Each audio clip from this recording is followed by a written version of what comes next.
Experimenta a casa.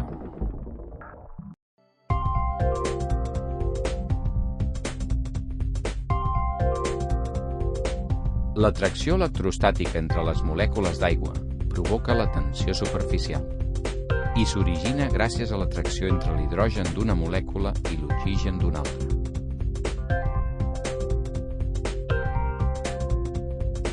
Un colador evita que l'aigua d'una ampolla es buidi. Per què?